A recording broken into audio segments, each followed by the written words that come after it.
ഒരു പ്രശ്നം വന്നാൽ അത് മനുഷ്യനെ ശരിക്കിട്ട് ഒലയ്ക്കാനായിരിക്കും വരുന്നത്, അല്ലാതെ ചുമ്മാ വന്ന് പോകില്ല. അത് നമ്മളെ അന്വേഷിച്ച് വരില്ല, നമ്മളായിരിക്കും ആവശ്യമില്ലാതെ അതിന്റെ പുറകെ പോകുന്നത്. അല്ല, എന്താ ഇവര് കാട്ടിൽ തരിച്ചിരിക്കുന്നത്? അവരോട് തന്നെ ചോദിക്കാം.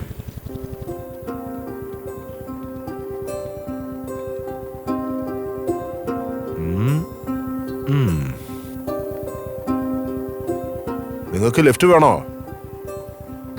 പിന്നെ എന്താ വേണ്ട നിങ്ങൾക്ക്? കുടിക്കാൻ കുറച്ച് വെള്ളം തരാമോ?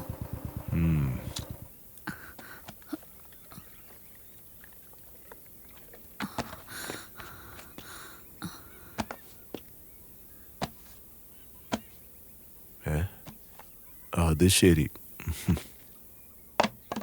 അതെ, എനിക്ക് കുറച്ചുകൂടെ തരാമോ? ഇനിയും വേണോ? ശരി, ഇന്നാ.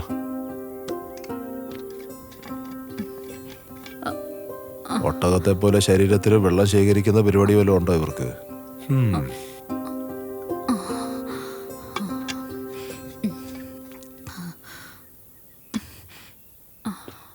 തെറ്റിദ്ധരിക്കല്ലേ, കുറച്ചും കൂടി.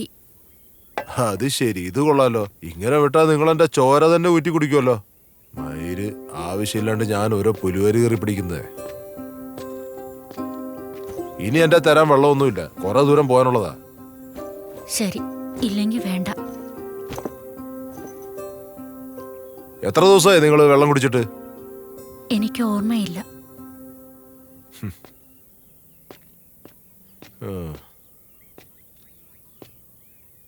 എന്തെങ്കിലും പ്രോബ്ലം ഉണ്ടോ?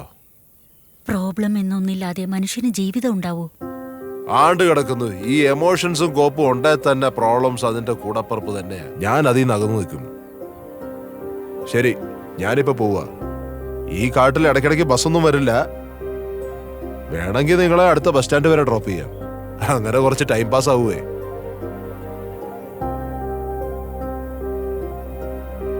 ബസ് സ്റ്റാൻഡിൽ വേണ്ട, വേറെ ഏതെങ്കിലും ഹിൽ സ്റ്റേഷനിൽ ഡ്രോപ്പ് ചെയ്താൽ മതി. അടിപൊളി. നിനക്കും ഹിൽ സ്റ്റേഷൻ ഇഷ്ടമാണോ? എനിക്കും ഇഷ്ടമാണ്. ശരി, വാ. ആരും കാണാത്ത ഹൈറ്റിൽ ഞാൻ നിന്നെ കൊണ്ട് ഡ്രോപ്പ് ചെയ്തേക്കാം. അല്ല ആന്റി, എന്താ ഈ ആലോചിക്കുന്നത്? നിങ്ങളെ കിഡ്നാപ്പ് ചെയ്യാനായിട്ട് ഒരു പ്ലാനും ഇല്ല കേട്ടോ. അല്ല, നിങ്ങളെ കിഡ്നാപ്പ് ചെയ്തിട്ട് എനിക്കെന്ത് കിട്ടാനാ? ഹേയ്, ഞാൻ ആ ടൈപ്പ് അല്ല. പിന്നെ വിശ്വാസം ഉണ്ടെങ്കിൽ എൻ്റെ കൂടെ വരാം, അല്ലെങ്കിൽ നിങ്ങൾ നിങ്ങളുടെ വഴിക്ക്.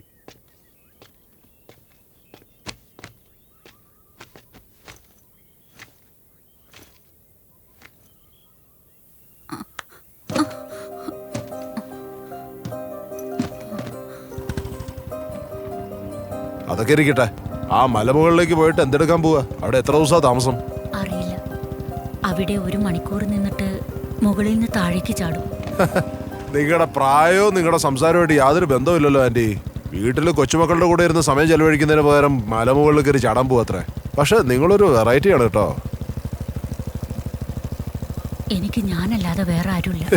എന്തേ എല്ലാരും സ്ഥലം വിട്ടോ? അതിലെന്താ തെറ്റ്? മനുഷ്യന്മാരുടെ സ്വഭാവം അതല്ലേ. എത്ര നാളെന്ന് വെച്ചാൽ അവരും കൂടെ ഇരിക്കുക. നിങ്ങളുടെ ഭർത്താവിന് തന്നെ നിങ്ങളെ കണ്ട് ബോറടിച്ച് കാണുമല്ലോ. പിന്നെ മക്കളുടെ കാര്യം എടുത്തു പറയേണ്ട ആവശ്യമുണ്ടോ? ഭാര്യ എന്ന പുതിയ എമോഷൻ അകത്തേക്ക് വരുമ്പോ അമ്മ എന്ന പഴയ എമോഷൻ പുറത്തേക്കല്ല പോകണ്ടേ? ഇതെല്ലാം നോർമൽ അല്ലേ? ഇതിലിപ്പോ പോയി നിങ്ങൾ മലന്ന് എടുത്തു ചാടാൻ പോവാ? നിങ്ങൾ അതെല്ലാം മറന്നിട്ട് വീട്ടിലേക്ക് തിരിച്ചു പോകാനുള്ള കാര്യം ആലോചിക്കുക. നിങ്ങൾ പറയുന്ന പോലെ എമോഷൻസ് ഒന്നും മറക്കാൻ പറ്റില്ല. ഇതെല്ലാം ഞാൻ നിങ്ങളോട് പറയുന്ന വേസ്റ്റ് ആണെന്ന് എനിക്കറിയാം. എന്നാലും ചോദിച്ചോട്ടെ, ഈ മോളിൽ നിന്ന് താഴേക്ക് ചാടാനുള്ള റീസൺ എന്താ? അതിന്റെ പിന്നിലുള്ള ഫ്ലാഷ് ബാക്ക് എന്ന് പറയാൻ പറ്റുമോ ബുദ്ധിമുട്ടില്ലെങ്കിൽ? മറ്റുള്ളവരുടെ കഥ പോലെ തന്നെയാ ഞങ്ങളുടേതും. ലവ് മാരേജ് ആയിരുന്നു ഞങ്ങളുടേത്. ഞങ്ങൾക്കൊരു മകനുണ്ടായ ശേഷമാണ് എൻ്റെ ഹസ്ബൻഡ് ഞാനറിയാതെ വേറൊരു പെണ്ണുമായി രഹസ്യബന്ധത്തിൽ ഏർപ്പെട്ടത്. അവളെ തന്നെ കല്യാണം കഴിക്കുകയും ചെയ്തു. എന്നിൽ നിന്നും ആ കാര്യം അയാൾ ഒരുപാട് കാലം മറച്ചു വെച്ചു. ഞാൻ ആ കാര്യം അറിഞ്ഞ ഒരു ദിവസം അദ്ദേഹത്തോട് ചോദിച്ചപ്പോൾ എന്നെയും മകനെയും ഉപേക്ഷിച്ച് അയാൾ പോയി കളഞ്ഞു. അദ്ദേഹത്തോട് തിരിച്ചു വരാൻ ഞാൻ പറഞ്ഞിട്ടില്ല. അദ്ദേഹത്തിനും എൻ്റെ അടുത്തേക്ക് തിരിച്ചു വരാൻ താല്പര്യമില്ല. അന്നു മുതൽ ഇന്നുവരെ ഒരു അച്ഛനായിരുന്നു, ഒരിക്കലും എൻ്റെ ഭർത്താവായിരുന്നിട്ടില്ല. മകന് കല്യാണം കഴിഞ്ഞ ശേഷം അവനും ഞാനൊരു ഭാരമായി. ഇപ്പൊ അവൻ്റെ കൂടെയും എനിക്ക് ജീവിക്കാൻ പറ്റുന്നില്ല. അതുകൊണ്ടാണ് വീട് വിട്ടിറങ്ങിയത്. ഇത് മറ്റുള്ളവരുടെ സാധാരണ കഥ പോലെയൊന്നുമല്ല.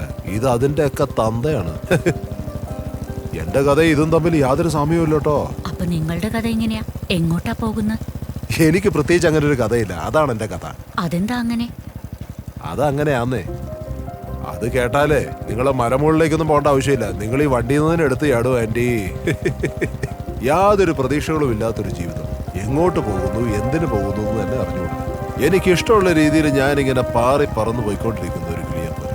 അപ്പൊ അല്പം മുമ്പ് എങ്ങോട്ടോ പോണം, സമയായി എന്നൊക്കെ പറഞ്ഞത്? അതെ, എങ്ങോട്ട് പോകുന്നു എന്ന് അറിയാവുന്നവനേക്കാളും എങ്ങോട്ട് പോകുന്നു എന്ന് അറിയാൻ മേലാത്തവനാണ് സമയം കൂടുതൽ വേണ്ടത്. കാരണം എന്താന്ന് വെച്ചാലേ അവൻ എത്ര ദൂരം പോകണമെന്ന് അറിഞ്ഞുകൂടാ. അതുകൊണ്ടാണ് ഈ ധൃതി പിടിച്ച് ഓടിക്കൊണ്ടിരിക്കുന്നത്. നിങ്ങൾ പറയുന്ന ഒന്നും എനിക്ക് തീരെ മനസ്സിലാവുന്നില്ല.